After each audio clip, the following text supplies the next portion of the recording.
Ya, kabarnya juga debat dengan tema ini, di mana apakah memang 02 ini unggul karena kan Menteri Pertahanan kayaknya lebih menguasai mengenai hal itu ya. Tapi juga ada atau juga bisa menjadi beban karena banyak kritikan yang masuk terkait kritikannya Cak Imin kan kemarin mengenai Nambah kalau emang nggak anggaran. mau perang kenapa harus utang untuk beli alat perang gitu.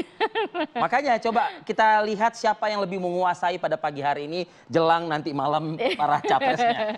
Ada Kita Bang buat Effendi. panas dulu pagi hari Ada ini. Bang Effendi Ghazali, pakar komunikasi politik. Selamat pagi. Selamat Assalamualaikum pagi, Bang. Assalamualaikum. Bajunya udah siap ini dengan ini ya. Mudah-mudahan tetap konsisten, Konsisten. ya kan? Karena ini kan belum selesai kan. Ya, ya. Menarik loh mereka nanti bicara soal itu ya, termasuk pertahanan keamanan, hubungan internasional, Ya. geopolitik. Ya. Pasti ada ekonomi politiknya juga. Oke. Maksud Tahan dulu saya- tapi Bang, tahan dulu Bang. Enggak, saya cuma mau bilang, situ ada rumah sakit Indonesia kan. Ya, Ya. ya, betul. Udah dikuasai Israel katanya. Iya, jadi sekarang jadi rumah sakit Israel ya. Ya. Enggak, itu salah satu hal penting loh itu. Ya. Ya, Oke. nanti juga menjadi Iris ya, perhatian Iris. juga masing-masing paslon ya. Ada juga Bang Ciko Hakim, juru bicara TPN Ganjar Mahfud. Selamat pagi, assalamualaikum. Pagi, Bang Ciko. Bang Ciko. Waalaikumsalam warahmatullahi. Kemudian juga ada Bang Bobi, Adityo Rizaldi, juru bicara TKI Prabowo Gibran. Selamat Pagi, pagi, Bang Bobi. Bang Bobi. Kemudian juga Bang Surya Surya Chandra, juru bicara Timnas Amin. Selamat pagi, Bang Surya. Assalamualaikum, selamat pagi. Waalaikumsalam, terima kasih sudah hadir. Oke. Oke, kembali lagi di Apa Kabar Indonesia Pagi. Kita ingin dengarkan dulu nih paparan dari masing-masing yang nanti akan secara langsung malam hari nanti para capres mereka ini akan memaparkan juga. Palestina, Bang Surya Chandra. Seberapa Palestina pasangan Anda? Kalau di seberapa dukungan buat rakyat Palestina, rasanya Anies itu satu-satunya capres yang hadir pada saat kita kumpul ya di Monas untuk menyuarakan kepedulian. Bersama pemerintah bahkan pada saat Memberikan orasi juga bahkan ya. Dan yang lain barangkali nggak sempat atau nggak peduli. Dan masalahnya memang ini persoalan yang rumit ya. Artinya Anies waktu di seminar CSIS kan mengatakan penyelesaian perdamaian itu cuma dengan negosiasi. Jadi kita harus mulai dari yang paling mungkin kita pengaruhi. Siapa itu? Palestina. Karena secara hati, secara budaya kita dekat. Barangkali juga agama dekat dengan saudara-saudara di Palestina. Dan bagi Pak Anies di dalam Palestina sendiri perlu bersatu.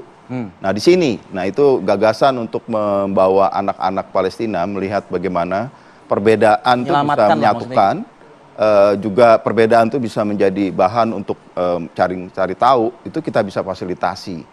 Ini bukan untuk gagah-gagahan karena model Pak Anies sudah dia lakukan ya dengan turun tangan. Jadi memang kepedulian pada masa depan, investasi pada masa depan. Dan anak-anak menjadi kunci karena mereka itu ya nggak tahu ini hitam, ini putih, coklat, semua sama bagi mereka. Dan dari situ kita menunjukkan realitas yang bisa berbeda daripada konflik. Dan ini menarik bagi kami karena itu belum pernah. Jadi kita tidak bisa sok gagah-gagahan mau mendamaikan seperti itu, tapi mulai dari yang paling nyata dan paling konkret, dan itu tawaran. Yang sudah dilakukan oleh pemerintah menurut Anda? Kalau pemerintah ini intinya memang kelihatannya gamang ya, nggak tegas gitu. Harusnya kita bisa minimal menyerukan kalau seluruh masjid, seluruh gereja, seluruh pandita, seluruh pastor, seluruh ustadz membicarakan, mendoakan ini. Dan kebetulan di kami ada safari Natal ya kemarin. Itu salah satu doa syafaatnya itu tentang Termasuk? Palestina. Anda melihatnya juga pemerintah masih kurang, sudah Gamang, sampai bertemu dengan Presiden Amerika Serikat, kemudian juga sudah gamang sampai gitu? bertemu dengan OKI, PBB, dan agak lain-lain. agak terkesan lebih malah basa-basi ya kan. Kemudian kan Biden meresponnya juga cuek gitu. Tidak ditanggapi? Kenapa begitu? Tidak Karena ditanggapi yang disampaikan oleh Pak Jokowi. ini masalah sudah besar, sudah panjang, nggak bisa dengan sekadar bicara begini-begini gitu. Artinya harus ada conditioning, harus ada menunjukkan niat yang tulus, yang ikhlas gitu. Dan kita punya itu. Dan masalahnya kan siapa yang mengartikulasikan ini keluar? Oke. Diplomat terpenting di Indonesia kan presiden sendiri. Ya, mudah-mudahan kalau Anies jadi presiden, dia akan lakukan. Masuk tuh barang tuh kan. Mas Bobi, Bobi, apa yang dilakukan? Gak ngapa-ngapain kata Bang Surya. Padahal udah mengirimkan bantuan kan? Nah, jadi kita kalau di dalam Asta Cita nomor 8 Asta Cita itu nomor 2-nya adalah kita melakukan kepemimpinan untuk melakukan misi-misi perdamaian. Dan itu dijelaskan secara gamblang. Yaitu pertama adalah membuka KBRI di sana. Membuka KBRI dan membentuk utusan khusus untuk Palestina ini di PBB. Kenapa maksudnya hal tersebut karena di dalam PBB itu ada 7 negara yang tidak diakui oleh PBB. Salah satunya adalah Palestina. Tapi di situ ada juga seperti Kosovo dan Taiwan. Kan mereka sama statusnya tetapi mereka masih bisa hidup tenang. Nah, apa yang kita lakukan dengan membentuk utusan khusus ini? Itu dulu deh diperjuangkan. Ya, gitu. karena kalau mereka seperti Kosovo dan ada di Siprus Utara, itu kan negara yang mengakuinya juga paling cuma 1 atau 2 di negara. Ya. Makanya mereka ingin mengajukan menjadi anggota PBB tidak bisa. Tetapi khusus Palestina ini sudah diakui 100 negara. Nah, kenapa tidak bisa menjadi anggota PBB? Karena ada 1 negara yang selalu memveto resolusi-resolusi yang menguntungkan Palestina. Ya. Nah, ini kita karena mengedepankan jalur diplomasi, tapi itu tadi betul, kita sudah mengedepankan diplomasi pada saat sekarang yang tadi disampaikan lewat kita ke Amerika PBB, sebagai penyampai Oki. pesan dari Oki, itu masih belum bergerak. Oke, kalau gitu kita sekarang yang lebih terukur yaitu dengan fisik. Fisik apa? Kita bangun fisik di sana karena di sana tidak ada kedutaan besar dari negara-negara tempat lain. Karena Tapi tidak ada diakui. rumah sakit yang pakai nama Indonesia loh. Betul, tapi secara diplomatik kan Dan tidak sudah nggak ada ya? diakui, Rumah kan sakit tidak mengakui. Israel. Jadi kita akan jadi secara fisik kita akan mengakui keberadaan dengan ada fisik di sana dan membuat utusan sehingga 100 negara ini akan membuat resolusi-resolusi terus di UN sampai kalau masyarakat di Palestina tidak bisa diamankan, ya siapa yang tidak mendukung ini juga tidak akan aman di seluruh dunia. Apakah nantinya Itulah maksudnya diplomasi dan Oke. kita perlu mengambil kepemimpinan di situ dan itu dijelaskan secara spesifik. Jadi kita selain kita dengan utusan ini kita menggalang kekuatan 100 negara yang sudah mengaku ini untuk hajar terus di PBB. Oke. Gitu. Oke. Jadi Bang Ciko. terukur.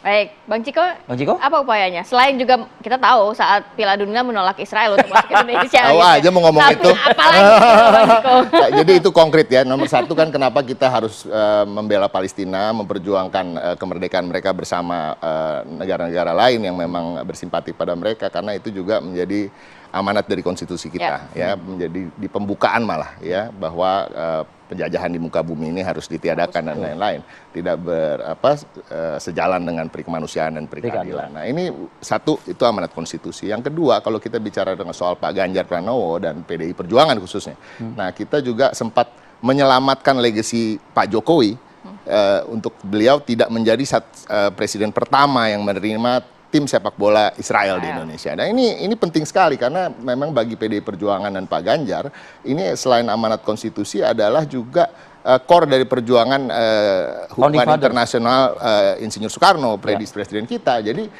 tidak mungkin sampai kapanpun kita akan berhenti untuk membantu perjuangan kemerdekaan Palestina. 1. Yang kedua adalah kita lihat sekarang apa yang terjadi di Palestina, kita jujur akan mengatakan ini sebuah genosida, ya kan? Israel telah melakukan hal-hal yang sebenarnya seperti apa yang dilakukan oleh Germany Nazi ya Hitler terhadap mereka. Itu pelanggaran HAM tingkat tinggi. Pelanggaran HAM tingkat tinggi. Nah, kalau bicara soal apa solusi daripada hubungan Israel dan Palestina, Indonesia akan tetap berpegangan pada two-state solution. Tetapi kita tidak akan membicarakan negara Israel sebelum Palestina menjadi negara yang merdeka. Itu yang paling penting. Kita tidak akan menyebut Israel dan mempertimbangkan dia untuk menjadi bagian dari hubungan diplomatik kita sebelum Palestina merdeka. Anggap nggak ada dulu aja. Anggap nggak ada dulu ya, selama Palestina belum merdeka itu. Jadi menyelamatkan legasinya Pak Jokowi tadi Anda sebutin. Oh tentulah. Dan itu harus, apalagi kan terjadi, setelah itu baru terjadilah pembantaian di Gaza. Sudah 23.000 orang yang meninggal. Oke, Bang Ege, ini 2 poin didapetin sama kubunya Ganjar Mahfud ketimbang kubunya Prabowo Gibran dan juga Anies Mohaimin. Jadi lebih Palestina Ganjar Mahfud dan lebih Jokowi Ganjar Mahfud kayaknya mungkin Bang Ege. Yang pertama isu Palestina, jadi perang Palestina-Israel akan menjadi perang terbuka nanti malam. Wah, Iya kan? Iya, iya. Betul, karena kan ini pertahanan, keamanan, hubungan internasional dan geopolitik. Jadi itu pasti karena menarik perhatian bagi dunia dan sebetulnya masyarakat Indonesia. Tapi pada sisi lain, ini juga menjadi menarik untuk menyatakan ini mereka mau basa-basi atau mau bener-bener nih, karena kan real. pelan-pelan ya kita anggap gini. Orang mengatakan gini, orang tidak bisa jadi presiden Amerika tanpa dukungan Israel atau lobis Yahudi atau Israel.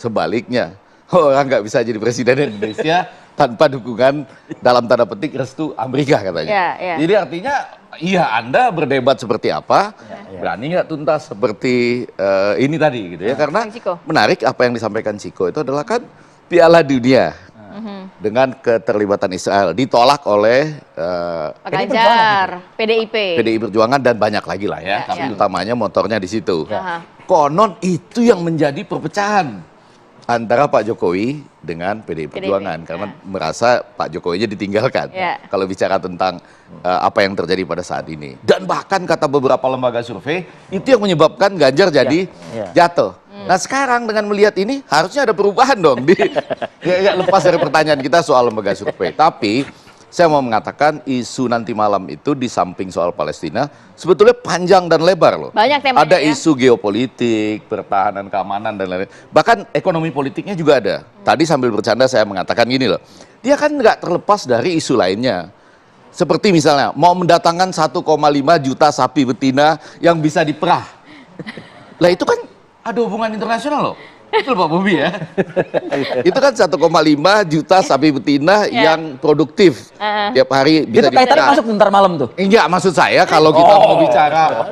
Iya, kan Perdagangan Tapi kan internasional pertahanan keamanan dan juga hubungan internasional. hati-hati. Terkait ekonomi. Iya. Itu nggak ada, tidak bisa lepas dari apa konteks ekonomi politik Tapi dan kayaknya sapi geopolitik. betina nggak akan diomongin nanti malam Nggak, kayaknya jadi Bang ya. bayangan saya adalah isu pertahanan keamanan itu kan luas Ya. dalam konteks itu. Nah, Palestina pasti menjadi salah satu isu. Oke. Tapi kalau secara teknis ada 3 hal penting di situ. Ya. Hal yang pertama, ini adalah ujian bagi 02. jangan lupa loh, semua yang kita sebutkan di sini terjadi waktu cawapres berdebat kan saya bilang 2 kali sebelum maupun sesudahnya terjadi. Welcome to the Gibran show, betul ya? Ya. Dan itu terjadi. Kalau ini boleh dibilang ujian bagi Prabowo. Prabowo. bukan ujian bagi Anies yang sebelumnya kita anggap raja debat. Kenapa? Kenapa? Loh di debat di antar capres pertama kan Betul. secara Lembaga teknik survei mengatakan iya itu. secara teknik kan. Iya. Dan tapi pada bagian kedua ini kan wilayahnya Pak Prabowo. Nah. Ya, Bukan jadi kawan. beban nanti bisa dikritisi oleh dua paslon lainnya? Ini dua-dua jadi beban nih. Baik Oh, bagi si raja debat Oke. maupun yang kebetulan nih. Tapi pada bagian lain Ganjar maupun Mahfud itu punya sesuatu yang menarik. Coba Anda teliti. Ya. Sambutan publik terhadap mereka simpati positif paling tinggi. Oke. Baik di debat capres maupun cawapres. Kalau di debat capres itu kebetulan sama dengan Anies. Ya. Kalau cawapres positifnya itu dikurangi dengan negatifnya itu mereka itu paling banyak mendapat sebetulnya simpati publik. Jadi bicaranya langsung seperti ini. Ya.